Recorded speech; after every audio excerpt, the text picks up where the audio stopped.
At 15, I wasn't the youngest acolyte in the church's history, but sometimes I felt as if I were in over my head. I had spent years lighting candles, memorizing specific prayers, reading my Bible from cover to cover, and studying scriptures both in and out of it. For longer than I had realized, I had even spent my free time learning about everything from the imp to the ifrit, to the incubus of devils and dybbuk and damnation, and I was still the lowest in my class. Yet of all people, Father Magnus, the lead exorcist, our very teacher, chose me as his underling.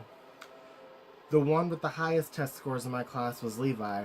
Our admittedly already rocky friendship had diminished over the years and had been slowly replaced with a bit of a rivalry.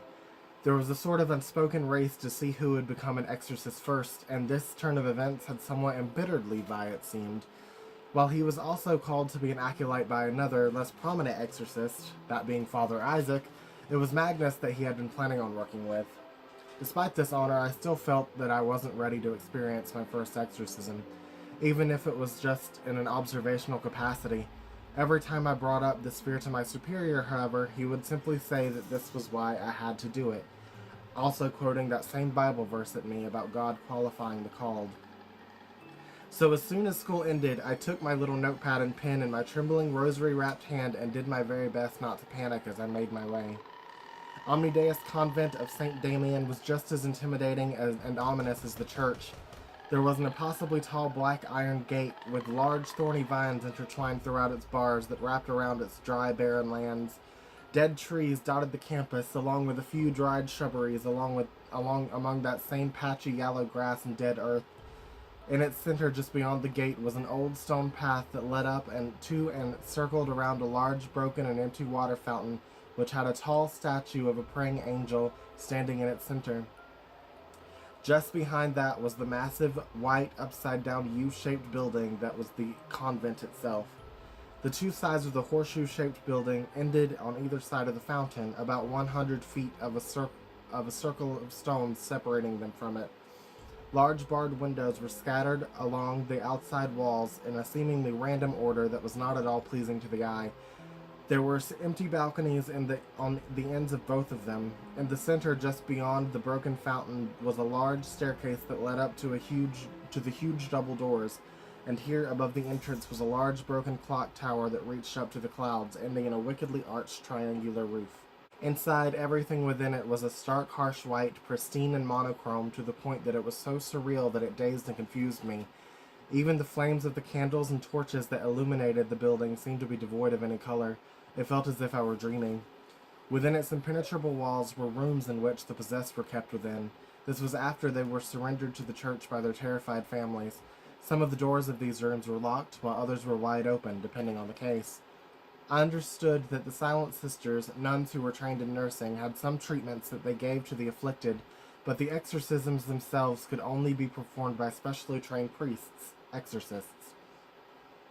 As soon as I stepped into the entrance hall, it was almost overwhelming. The stark white, almost glowing surroundings I found myself within was already hurting my eyes and head.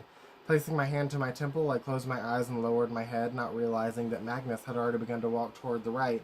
Silent Sisters, pale as ghosts, started about the candlelit entrance hall, the clacking of their shoes echoing around me, dizzying me even more. None of them spoke to me as they passed me by, but a number of them shot bitter glares my way. As they did, I saw just how black and empty their eyes seemed. I knew that I had to ask one of them where it was I needed to go. But the more time that passed, the more terrified I became. Soon, their already gaunt faces began to decay, their eyes rotting away, leaving black, empty sockets, and before I knew it, a number of them had surrounded me, all staring blankly, silently watching me. Suddenly, a massive black silhouette appeared before the large stained-glass window upstairs. It was masculine and muscular, adorned with wicked horns and a forked tail, and as it stood up straight, huge bat-like wings rose up from behind it.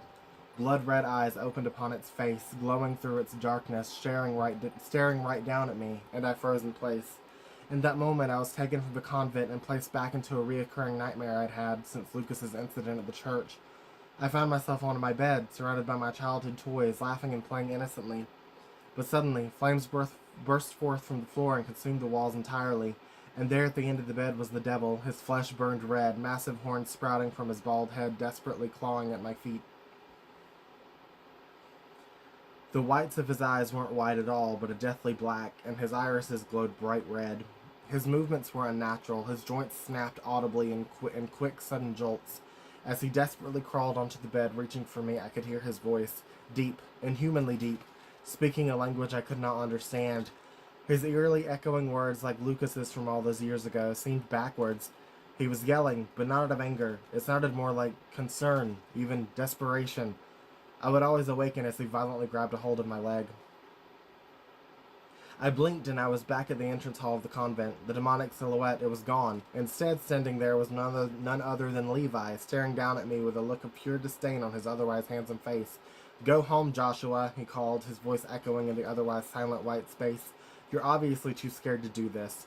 Beside him was his own exorcist, Isaac, and the two of them turned their noses up at me before continuing up the stairs. A young, rather pretty nun had replaced the circle of silent sisters that had surrounded me. Tilting her head, she arched her brows as she looked me in the eyes standing before me. Blinking, she batted her long eyelashes, gazing at me concernedly without saying a word. Laughing awkwardly, I shook my head, desperately trying to chase the thoughts away. I apologize. I'm here with Exorcist Magnus," I explained, smiling. "But I seem to have lost my way. Could you possibly take the time out of your busy day to point me in the right direction?" She smiled and nodded, but strangely she still refused to speak. Instead, she motioned for me to follow her, turned around and began to walk toward the right. Not having much of a choice, I followed. The clacks of our dress shoes became rhythmic and echoed eerily as we made our way down one of the winding corridors. I could hear the strange ramblings of each patient behind their thick iron doors. Some of them were talking of demons, others of angels. Some of them were screaming as if they were being horrifically tortured. The nun that was leading me remained perfectly silent through all of this, and the longer it lasted, the more strange and unnerving it became. I hadn't expected the title of Silent Sister to be taken so seriously. Trying my best to ignore it all, I followed her to Ward F. She opened the door to room number 66 with a key from a ring of many. As she motioned towards it, I thanked her and cautiously approached it as she vanished back into the bright whiteness. I could hear nothing but silence beyond the doorway, and looking through it, I saw a plain candlelit white room with a barred window and a flower vase sitting on the sill. Both the vase and the lily's cloaked petals were the same frigid color as the rest of that chilling convent, but the green of the plastic leaves and stems were a welcome reprieve. Stepping inside, I was hit with an unimaginable stench. The entire room reeked of old, stale urine and decaying feces. A multitude of flies were there, searching for some rot to feast upon, but like me, they were seemingly unable to find it. Strangely, despite all of this, the entire room looked to be completely clean. It was mostly empty save for a bed and a dresser, which were both, of course, white. On either side of the bed stood two people. On the left was Exorcist Magnus, and on the right was a tall, slender nun wrapped in a black habit, a stark contrast to the other nun's matching theme of white. He was speaking to her in hushed whispers above a young man who lied upon the bed between them, sleeping soundly and peacefully. As I approached, Magnus smiled towards me. He then introduced me to the nun, calling her Mother Superior, explaining that she was the one who was in charge of the convent. I nodded and smiled towards her, holding my hand out for her to take, but she simply looked me up and down in judgmental disgust. Mother Superior's knife-sharp black stare was nothing short of chilling. Her eyes seemed almost devoid of life, and she herself completely soulless. She shot a bitter glare toward Magnus before turning away from the both of us. She then quietly made her way back out into the hallway and closed the door behind her. Exorcist Magnus chuckled in my confusion. "She's just a little jealous because we get to deal with him on a good day," he explained. "Apparently this one's usually quite the handful." "Why do none of them speak?" I asked, tilting my head. He simply explained that they had taken a vow of silence, hence the name Silent Sisters. Abstaining from speaking is one of the ways they choose to honor God. Smiling, he turned his attention back to the sleeping boy between us. "Let's focus on helping him, shall we?" My brows furrowed in intrigue as I turned my attention to the sleeping patient before me. He was deathly pale, and his eyes were incredibly sunken in. Even though his body was covered by a thin white blanket, I could see just how thin he was. His ribs poked through his skin. It appeared as though he hadn't eaten in months. His wrists and ankles were tightly bound to the bed itself. This was done with a special apparatus consisting of chains and leather straps. Though he looked as if he could be broken in half by a calming breeze in spring, so I wasn't certain why things were taken to such extremes. As a fresh wet spot appeared and grew on the thin white blanket that the teenager was tucked within, I realized where that stench had come from. and I remembered from my studies that some possessed individuals took to drinking their own urine and relieving themselves at random. It was then that a buzzing fly fluttered over before landing on the boy's paled lips, and perhaps subconsciously he licked at it, taking it into his mouth like a frog. I watched in dark surprise as he chewed on it and swallowed it, leaving nothing on his lips but a soft, sated smile. I was completely unnerved at first. Then another memory of my studies returned to me. I remembered reading of some possessed people actually taking to eating insects. In fact, in the later stages of possession, they were known to actually refuse normal food. Perhaps that had something to do with why this particular individual was so jarringly thin. His breathing was heavy and labored. Phlegm rattled in his throat as he roughly inhaled. It seemed that simply existing was a difficult task for him at this point. What struck me as eerily familiar, however, were the few scars on his face resembling a splash of water droplets. Upon his forehead was an old red burn in the shape of a cross. Dark memories began to rush back to me at this point. Looking back up at his face, I looked beyond the age and blonde peach fuzz growing on his chin and realized the truth. "Lucas," I whispered. I was now facing the very reason why I had decided to become an exorcist. His tired brown eyes fluttered open, and a soft smile spread across his sickly face. "Joshua," he said in a rough, tired voice, "have you finally come to get me out of this place?" I shot a concerned glance toward the exorcist, who simply smiled and tilted his head. "I've come to help you get better so that you can come home," I clarified, turning back to Lucas. "How long have you been ill?" Lucas seemed confused. His dry lips parted, but no words escaped his mouth. Flashing his eyes toward Magnus, he shook his head and tried to sit up, only to realize that he was still strapped down. "No, please, not again." He was terrified. "You're one of them. You've become one of them." "Lucas, it's all right," I said calmly. Heading toward the right side of the bed, I reached over and touched my hands to his shoulders as so that he would look at me. "I'm here with you. We're friends, remember? I'm your friend and I'm here to help you." Tears began to stream down his strained face and he began to tremble.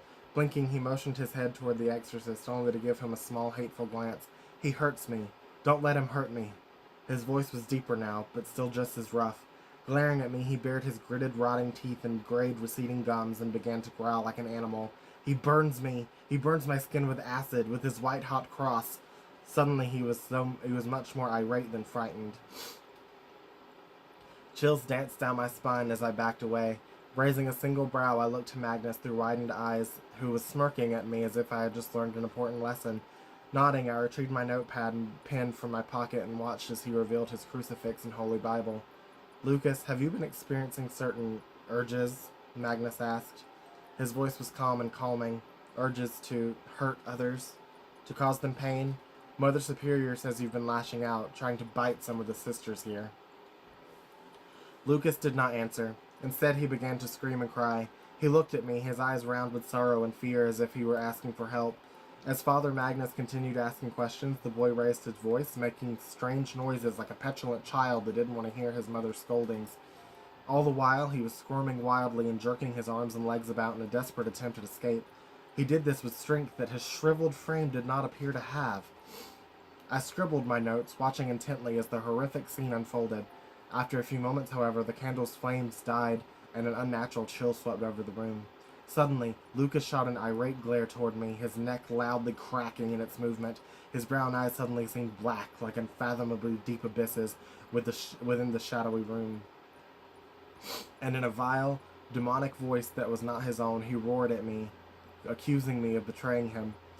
"These beasts have tortured me every day for years, and you're helping them. If it weren't for you and that goddamned snake, none of this would have ever happened." Father Magnus stopped asking questions. At that point, he began to quote the scriptures, not to Lucas, but at him. The word was a weapon. At this point, Lucas began to gag uncontrollably as if he were about to vomit, and after a few seconds he did. Thick black vial that filled the entire room with a sick, unnatural stench. However, among it, that same red snake that came slithering out of his mouth. It slowly made its way over his severely thinned body, heading toward me. This ended in it striking and biting my writing hand, sinking its bloody fangs deep into my soft, tender flesh. As I jerked away from it, dropping my notepad and pen, I realized that it had bitten my scar. The 2 puncture wounds were perfectly centered between 2 of the beaded rosary strings. Gazing down at the wound, I watched the venom burn and sizzle into the flesh. as it slowly, painfully ate away at the scar tissue. Slowly, that old wound opened again, revealing red, raw flesh within. Instead of bleeding, however, it darkened and grew necrotic, sending black, crack-like lines jolting out from its center. I seethed through clenched teeth and gripped my wounded hand with my other. Trying to wipe away the rot, I began to panic. Within just a few seconds, my entire hand had decayed, and it was unimaginably agonizing. Lucas began to laugh at me. Ignoring Magnus's loudly, wrathfully quoting of scriptures, the possessed boy kept his dark glare locked onto my wide, crying eyes. "You think you were hurt too?" he slowly asked, tilting his head. His smirk faded into a disgusted scowl. "I promise you, your little cut is nothing compared to the agony, the misery I have felt every day in here. Hell itself would be nothing short of a reprieve." It was then that I became distracted by the red snake once more. Before me, on the edge of the bed, just an inch away from Lucas's tensed feet, it raised its head up toward me. Its eyes seemed to glow with that same blood red of my horned shadow's glare. "Seek the truth," it whispered, its voice echoing throughout the air.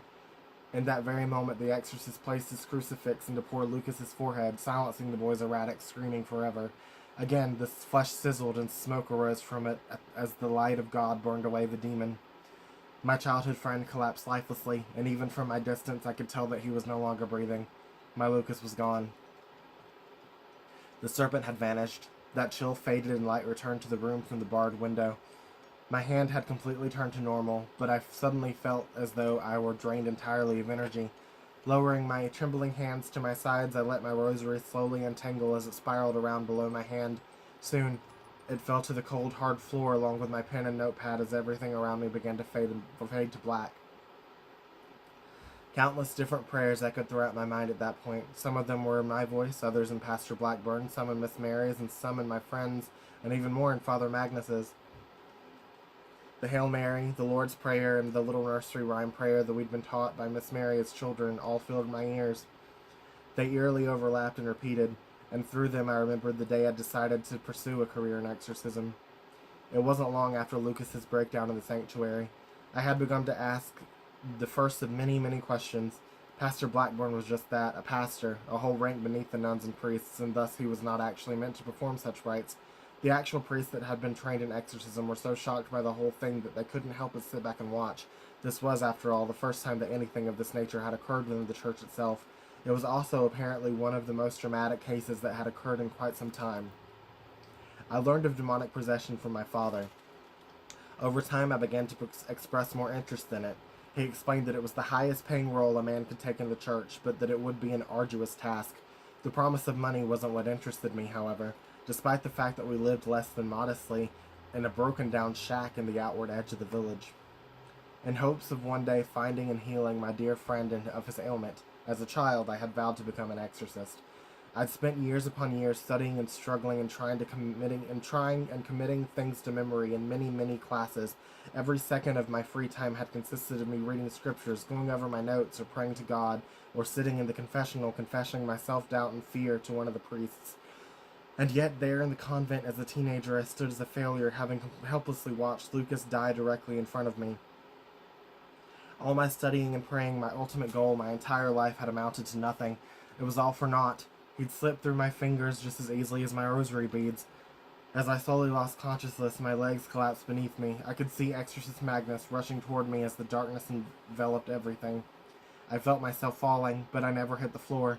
It was as if I were plummeting through an endless void, a blackness of Lucas's glare, spiraling endlessly, falling forever, headfirst into the unknown. I found myself reaching out for help that would never come, desperately calling out to a God that had never once answered me. And still, all I would hear in response was silence. That was Chapter 2 of The Exorcist's Acolyte. I hope you guys enjoyed this. These are supposed to come out Mondays, Wednesdays, and Fridays. This should be Friday's episode. Unfortunately, I was not able to record an episode in time for Wednesday's episode. That should be able to change this week.